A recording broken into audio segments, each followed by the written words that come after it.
नमस्कार, जोहार, जय भीम। आप देख रहे हैं संदीप बनके मीडिया। मैं हूँ संदीप बनके। तो मैं साथियों, यह श्यामराव बेटे जी है, जो आदिवासी कार्यकर्ता है, महासकोर को समाज संगठन प्रभारी। मैं इनसे जानना चाहूँगा कि जो उमरिया कांड में हुआ, जो आदिवासियों ने पथराव किया है पुलिस वालों पर, और जो पुलिस वालों ने भी उनके ऊपर लाठीचार्ज किया, तो इस पर पूरा टीवी मीडिया कह रहा है, मध्य प्रदेश का टीवी मीडिया, कि यहाँ पर आदिवासियों की गलती है, आदिवासी लोगों ने पथराव किया और ऊपर से हंगामा उधम मस्ती किया। तो इस पर श्यामराव बेटे जी का क्या कहना है, हम इससे सुनेंगे। श्यामराव बेटे जी, ये जो जो ये कांड हुआ है, उमरिया कांड, इसमें किसका हाथ है?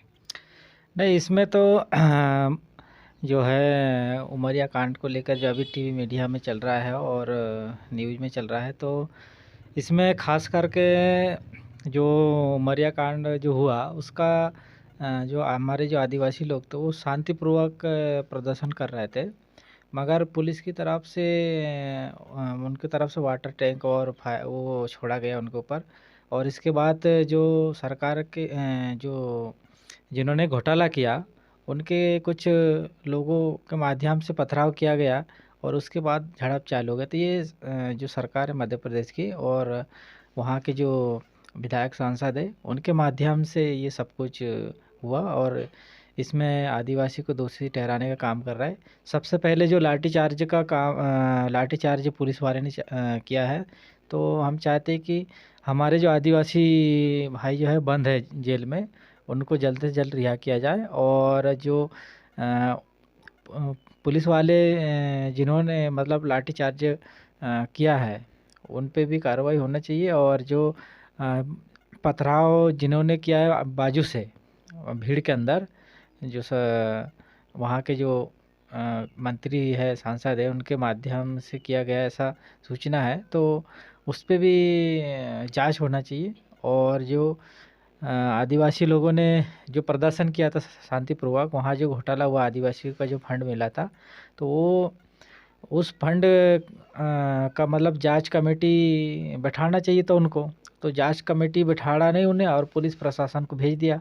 तो इसका मतलब ये साफ दिखता है कि वो जो है घोटाला उन्होंने किया है और उसको सामने लाना नहीं चाहता, इसलिए उन्होंने पुलिस बल का और अपने सत्ता का उपयोग किया है उसमें।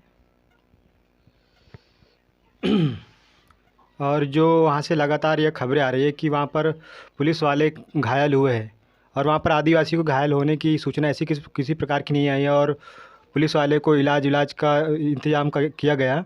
तो क्या वहाँ पर आदिवासी लोग घायल नहीं हुए होंगे? नहीं, आदिवासी लोग भी बहुत सारे घायल हुए और जो पुलिस वाले उन लोग भी घायल हुए। तो आदिवासियों को तो जो लोग घायल हुए उनका इलाज करवाने का कोई जिम्मेदारी नहीं ले रहा सरकार, और जो शासकीय कर्मचारी जो घायल हुए उनका इलाज चल रहा है।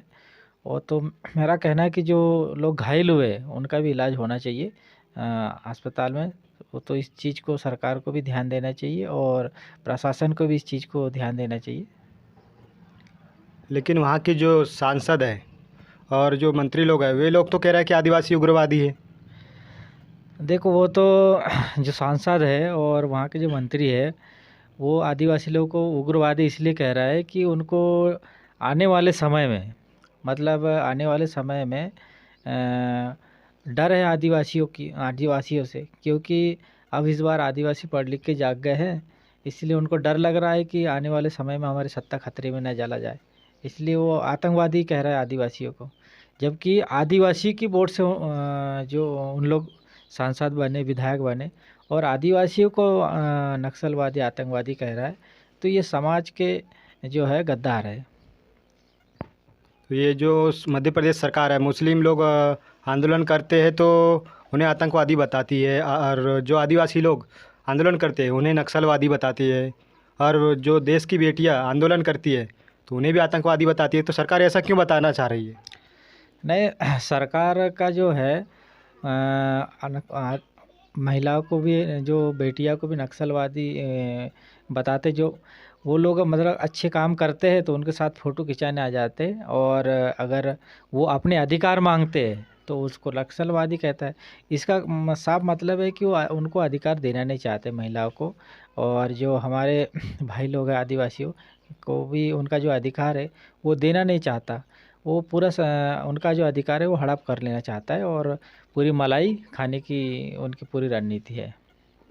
और जो गोंडवाना गणतंत्र पार्टी कह रही कि वे लोग संविधान का रक्षा करेंगे, संविधान में जो उनको हक अधिकार मिला है, लेकिन इससे तो सवर्ण लोग कह रहे हैं कि इससे देश बर्बाद हो रहा है, आरक्षण से हमारे जो बच्चे उनकी सीटें जो एसटी एससी ओबीसी के लोग खा जा रहा है, और जो उनका जो उनको हक अधिकार नहीं मिल पा रहा है।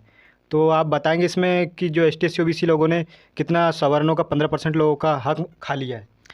नहीं, इसमें तो जो सर्वान जो समाज जो है, उच्च वर्ग के लोग, वो लोग कह रहे हैं कि एस टी एस सी उनका जो आरक्षण खा रहा है, मगर ऐसा नहीं। जो 15% लोग हैं वो 12 से 15% आरक्षण हर विभाग में ले रहा है। जैसा कि शिक्षा के क्षेत्र में कहो, या फिर राजनीति के क्षेत्र में कहो, या सरकारी संस्था के क्षेत्र में कहो, हर क्षेत्र में हमारे जो अधिकार है वो लोग ले रहे हैं। हमको तो मतलब जो ओबीसी की जनसंख्या आज भारत में 60 से 62 के आसपास है। और मेरा एक सवाल कि जो सोशल जो टीवी मीडिया होता है, टीवी मीडिया में S T S C OBC कितनी भागीदारी है? टीवी मीडिया में तो अभी एस टी एस सी की मतलब 1% भी भागीदारी नहीं है उसमें। तो 100% तो उच्च वर्ग के लोग हैं, श्रवण ही है। तो एस टी एस सी का तो एक भी टीवी मीडिया नहीं है अभी। और जो सुप्रीम कोर्ट, हाई कोर्ट में उनके वकील जज कितने बैठे हुए हैं जो S T S C OBC के हैं रिजर्व से? रिजर्व्स में जो आरक्षण से मतलब उनको जो आरक्षण मिलना चाहिए उस हिसाब से, चाहे हाई कोर्ट हो या सुप्रीम कोर्ट हो, उसमें आरक्षण के आधार पे अगर आरक्षण के आधार पर अगर उनको हक अधिकार मिलता, तो आज सुप्रीम कोर्ट में तुम देख लो पूरे 99% श्रवण है, और S T S C O B C का तो नंबर ही नहीं है वहाँ पे। और हाई कोर्ट में भी देखो तो उसमें भी लगभग 99% श्रवण है, और S T S C O B C का नंबर तो 1% 0% भी नहीं है। तो ये पूरा आरक्षण तो वो लोग खा रहे हैं, और उससे कह रहे हैं कि हमको संविधान से खतरा है, संविधान हमारा आरक्षण S T S C O B C ले रहा है, ऐसा करे। जबकि जो लोग जितनी जनसंख्या है उनको उतना आरक्षण मिलना चाहिए, तो उतना तो मिल ही नहीं रहा है। आज ओबीसी को 14% आरक्षण मिल रहा है, जबकि 52% 60% जनसंख्या है उनकी भारत में, तो उनको उतना मिलना चाहिए। तो अब जो है बिहार के तरफ से जो जाति जनगणना हुआ उसमें ओबीसी जाग जाएंगे और पूरा आरक्षण ले लेंगे, इस चीज़ का डर है बीजेपी कांग्रेस के लोगों को। आरक्षण अगर S T S C OBC अपना हक अधिकार लेता है तो इसमें दिक्कत किसको आ रही है? नहीं, इसमें दिक्कत किसी को नहीं है। इसमें सिर्फ जो दिक्कत है उच्च वर्ग के लोग, जो 15% लोग हैं सवर्ण है, उनको दिक्कत हो रहा है। क्योंकि अब उनका जितने परसेंट जनसंख्या है उसके अनुसार जब जनगणना होगी, गिनती होगी पूरे भारत में, तो हाई कोर्ट से लेके सुप्रीम कोर्ट से लेके शिक्षा विभाग से लेके और टीवी एंगल और चैनल के हर विभाग में और राजनीतिक क्षेत्र में सब सर्वे होगा, तो उस आधार पर जो इनको पद मिलना चाहिए उस पद को खाली करना पड़ेगा इनको। तो अभी जो है जिनकी जनसंख्या 85% है वो देश को चला नहीं रहे, और जो 15% लोग हैं वो देश को चला रहा है। तो ये कहाँ का आरक्षण है, और कहाँ से मतलब हमको हमारा जो अधिकार है वो मिला हमको? जो 15% लोग हैं उनको 10% आरक्षण मिला हुआ है, तो अगर उन्हें 5% और दे दिया जाए 15% हो जाएगा, और 85% ओबीसी को मिल जाए तो इससे किसको दिक्कत ज़्यादा जाएगा?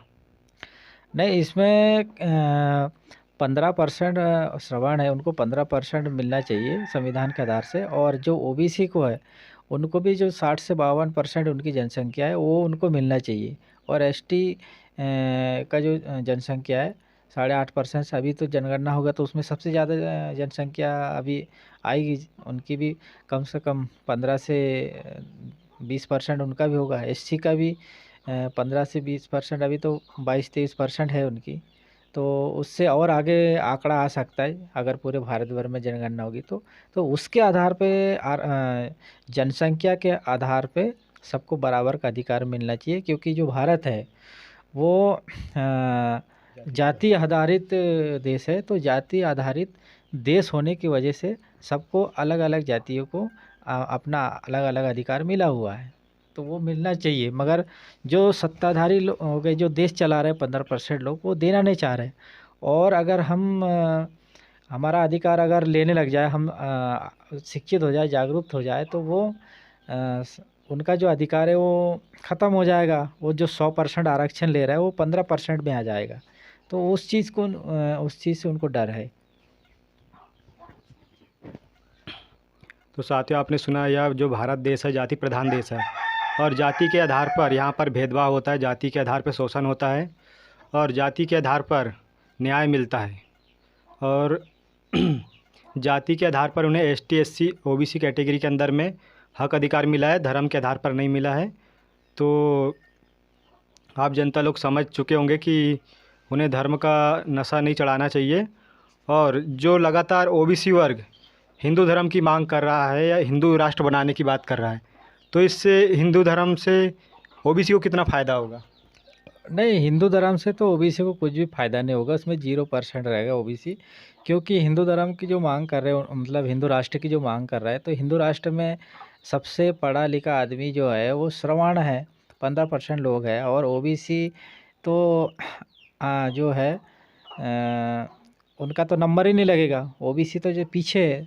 तो ओबीसी को इसमें कुछ भी फ़ायदा नहीं होगा। इसमें सबसे जो ज़्यादा फ़ायदा होगा वो सिर्फ श्रवाणों को फ़ायदा होगा। इसमें 15% लोगों को फ़ायदा होगा। और ये जो मंदिर मस्जिद बनेंगे, मंदिर, तो उसमें मलाई कौन खाएगा? ओबीसी की भागीदारी मिलेगी? नहीं, ओबीसी की तो कुछ भी भागीदारी नहीं मिलेगी। बस वो भक्ति करते रहे और अपनी जो संपत्ति है वो दान करते रहे पंडा पुजारी को, और मंदिर में चढ़ावा चढ़ाते रहे। और जो पंडा पुजारी लोग हैं और 15% लोग जो है वो उस पैसे से अपने बच्चों को अच्छी मतलब इस यूनिवर्सिटी कॉलेज में पढ़ा के, विदेश पढ़ा के, और बड़े बड़े पदों पे भरेंगे और भर्ती करेंगे। और जो ओबीसी के लोग हैं वो भजन कीर्तन करते रह जाएंगे। ओबीसी के बच्चे लोग ही हमेशा धर्म बचाने आगे आते हैं, तो आखिर ये सवर्णों के बच्चे क्यों नहीं आते हैं? नेताओं के बच्चे नहीं आते हैं? हिंदू धर्म जब भी खतरे में आता है ओबीसी को आगे किया जाता है। नहीं, उसमें ओबीसी को क्या करते हैं, जैसा कि अगर अपने को शिकार करना है, तो जैसे किसी शेर का शिकार करते हैं तो उसमें बकरी को बांधा जाता है सामने। इस प्रकार जो है हमारे ओबीसी के जो लोग हैं वो बलि के बकरे जैसे है, उसको आगे करके और लड़ाई लड़वाया जाता है। तो इसमें जो है धर्म के नाम पर जो दंगा फसाद करवाते हैं हिंदू मुस्लिम का, तो उसमें मुस्लिम और ओबीसी के जो लोग हैं उनके लोग मरते हैं। और जो हिंदू धर्म का जो प्रचार करते हैं, जो 15% लोग, वो अपने बच्चों को विदेश में पढ़ाते हैं और अच्छी शिक्षा लेते हैं और बड़े बड़े कंपनियों अपने इसमें और खोलते हैं और उनके बच्चे को लगाते हैं। और उसके साथ साथ क्या करते हैं, जब इस देश में भुखमरी आ जाएगी तो वो अपने झोला झंडा उठा के अपने देश चले जाएंगे। तो साथियों, सुना आप लोगों ने कि ओबीसी किस तरह से धर्म के पछड़े में पड़ा हुआ है। उसका कारण है कि वह धर्म में पढ़ने के कारण पिछड़ गया है। और एसटी, एससी में जो जागरूकता आई है उसको देखते हुए, और जो बिहार में जो जागरूकता आई है उसको देखते हुए अब ज़्यादा दिन वो दूर नहीं शायद जब एसटी, एससी, ओबीसी बहुजन सत्ता में आएंगे। लेकिन अभी काफ़ी ज़्यादा मतभेद है और ओबीसी काफ़ी ज़्यादा भ्रमित है, जो अपनी हक अधिकारों को नहीं जानता है और जो उसकी वजह से काफ़ी ज़्यादा नुकसान होता है ओबीसी की वजह से। तो साथियों, आप लोग को जानकारी कैसा लगे, संदीप बन के मीडिया चैनल को लाइक करें, सब्सक्राइब करें, कमेंट करें। जोहार, नमस्कार, जय भीम।